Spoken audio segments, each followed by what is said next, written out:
Season 4 of Star Wars Rebels brings the crew of the Ghost to Yavin IV, the Rebel base featured in Star Wars Episode 4 A New Hope.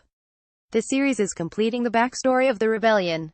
Credit Lucasfilm. Disney's Star Wars Rebels opened its final season last month with a rescue mission, as the animated series closes out 4 years looking at the backstory behind the Rebel Alliance, which was first featured in the early Star Wars films. Although the story of the Alliance is a complex one, essentially the group is a faction of freedom fighters conducting raids and covert operations against the Galactic Empire, the fictional dictatorship and foil of the Star Wars franchise. Being a science fiction series, there is a fun element. Each side has access to the Force, an energy field that connects all living beings.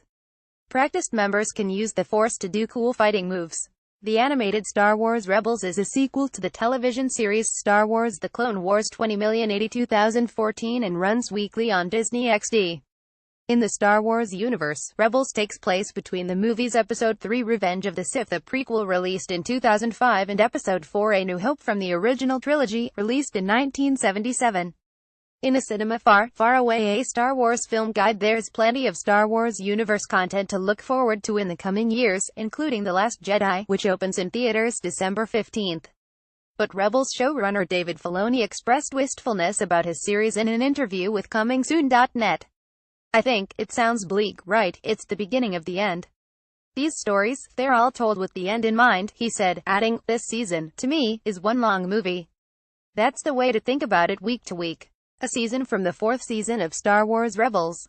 Credit Lucasfilm. Disney's Nerdist adds that fans will be especially interested in the fates of the two Jedi freedom fighters who star in the series. Ezra Bridger, played by Taylor Gray, and Kanan Jarrus, Freddie Prinze Jr. mentor-mentee relationships are famous in Star Wars. Filoni told the website that Ezra will need to figure out how to use the powers Kanan taught him in this final season. The end of Season 3 saw the Rebels attacking the Imperial-controlled planet Lothal. The Rebels retreated to their base on the remote planet Atollan, but were quickly met by an Imperial attack, forcing them to escape on their starship, the Ghost. The most amazing ships of the Star Wars universe. The episode closed with Ezra lamenting that the battle was a failure, but Kanan pointing out that, in fact, it was a victory because the Rebels were still free. Kanan added that to keep that freedom, Ezra would need to continue to fight. The Season 4 opener then saw Ezra, Kanan and human Sabine Wrentia Sircar launching a rescue operation as the Empire reveals a new weapon. The promise seems to be that by the end of this, Ezra will find a way to rid his world of the Empire.